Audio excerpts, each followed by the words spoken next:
2 days, Dave Prowse and myself, locked in a studio, captured the true voice of an acting legend, eradicating the stigma of voice-over dub from a bygone era. This project's initial intention was to film an educational tutorial video demonstrating the use of studio equipment and how to use certain software. However, when asking Dave a favour to act and provide the voice, it then became very clear that we had landed on an opportunity.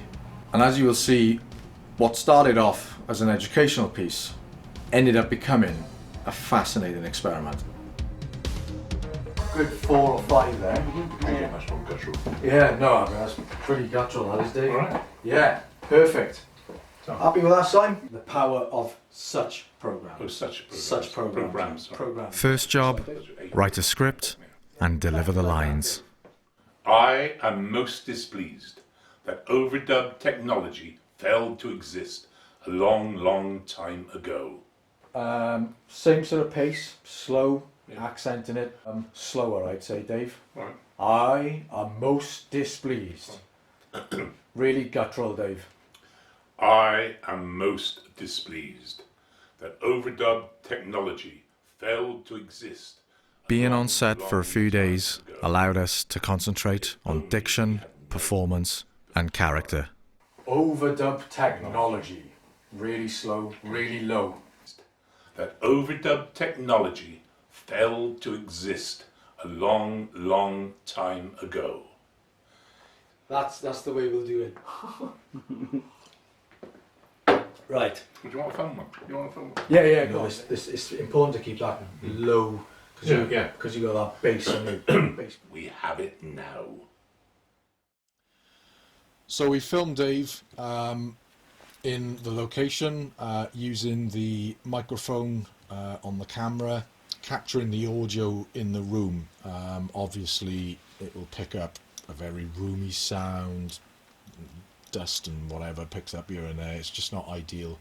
So it's an indirect vocal recording, an indirect audio recording into the microphone. So what we're going to do now is take Dave into the vocal booth, get him to deliver those lines again, and this time it's in a more controlled environment and it's more direct into a very expensive microphone and vocal booth surrounding.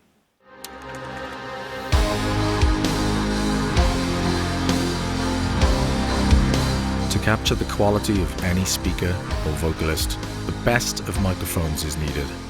For this, we use the Rupert Neve RN-R1 ribbon mic. I am most displeased. Okay, Dave, and again, give us another really slow, really deep. I am most displeased that overdub technology failed to exist a long, long time ago. If only we had known. Just like on set, we're afforded a few days to pin the absolute performance. Perfect. We'll just do it again, Dave. I am most displeased that overdub technology failed. To hear the richness and texture of Dave's voice, I used the Rolls-Royce of preamps and EQ, the Shelford Neve 5051 and 5052. We have it now. Dave, Yes. that was absolutely perfect. Thank you. Thank Brilliant, you very much. absolutely brilliant. Following an afternoon of multiple takes, it's time to edit. Choosing the best delivery and phrasing, myself, Ginge, along with Dave, sit through the script and choose the best performance. I'm most displeased that overdub technology failed to exist a long, long time ago. We have it now. Bring some of this stuff closer though, can't we? I wonder. What do you mean? Well, yeah. I am most displeased Yeah, that that's... overdub technology That's the failed sound. to That exist maybe was a a bit long, faster. long time ago. If only we had known. Time for a tea break.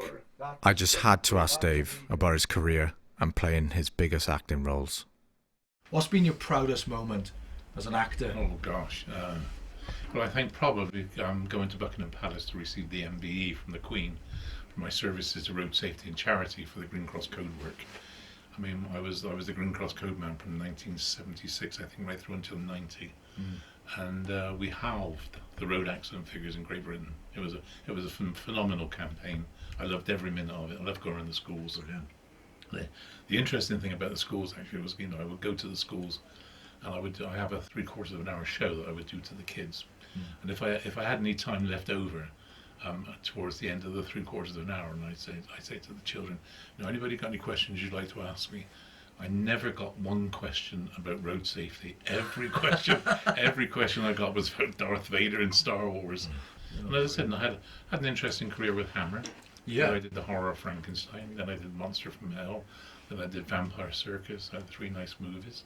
I got a film call from Stanley Kubrick. Because you played Julian, didn't you? I played Julian in Clockwork Orange. Yeah. So that ultimately then spiraled into Star Wars as playing Darth Vader. Yeah. I'm amazed at even the Green Cross Codeman on the adverts initially. They'd overdubbed that. Overdubbed it. Well, it was a West Country accent. You see, that's what it was. Well, I think they all had the impression I go around saying, "Oh, my dear, I can let you with me lightsaber now," and things like this, which I don't. I don't talk like that. And I decided that overdubbing was the thing. I mean, as far as Star Wars was concerned, there was nothing wrong with my voice as far as Star Wars was concerned. But the problem was that everything I was saying all the way through Star Wars and Empire and Jedi. Everything was coming through the mask. And the plan. I kept on saying to George Lucas, what are we going to do about the voice? Because everything I'm saying is coming through the mask, and it's okay that the other actors can hear me talking, but this is obviously no good for reproduction purposes. And George used to say, well, don't worry, we'll go into the sound studios and re-record all your dialogue at the end of the movie, see. Well, then, of course, what happened was that they got to the end of the movie and chased back to America because they couldn't get all the special effects that they wanted in England. And when they were in America, they thought, we haven't overdubbed Dave Prowse's voice. And then, of course, it was too expensive to get me over to America to overdub the voice. And so, of course, they got James Earl Jones. They found James Earl Jones, who I think did a wonderful job. And I'm in great admiration of James. But I still think I could have done equally as well, given the opportunity.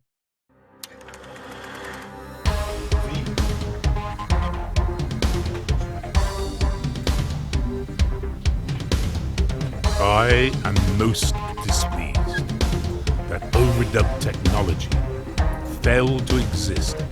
Okay. What we need to do now is put that into the Revice Pro program and align it, because as you'll see on the video, it doesn't line up to what we originally filmed of Dave. I am most displeased that overdub technology failed to exist a long, long time ago. All lip sync, tuning and aligning is done with SynchroArt's Revice Pro 3. This is industry magic at its best. Here you can see me operating the software, snapping everything into place, all at a click of a button. I am most displeased.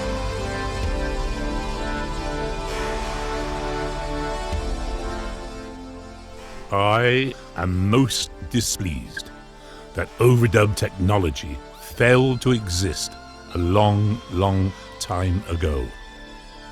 If only we had known the power of such programs. We have it now. All my effects are through ImageLine FL Studio. I am most displeased. Quite heavily chorused, actually, I was so curious to hear what Dave would have sounded like had they'd used his voice as the voice of Darth Vader. So using FL Studio, I started experimenting with sound and effects. on 0. Yeah, it's just this. If I put the chorus on. I am most displeased that overdub technology failed to exist. Add another layer of chorus. I am... Yeah, if I add a bit more glitch, this glitch effect here, which is... I am most displeased that overdub technology failed to exist a long, long time ago. After a day of experimenting, I present to you what could have been the voice of Darth Vader. I am most displeased that overdub technology failed to exist a long, long time ago. If only we had known the power of such programs. We have it now. Being friends with Dave for over 15 years, I've had an incredible journey with this guy.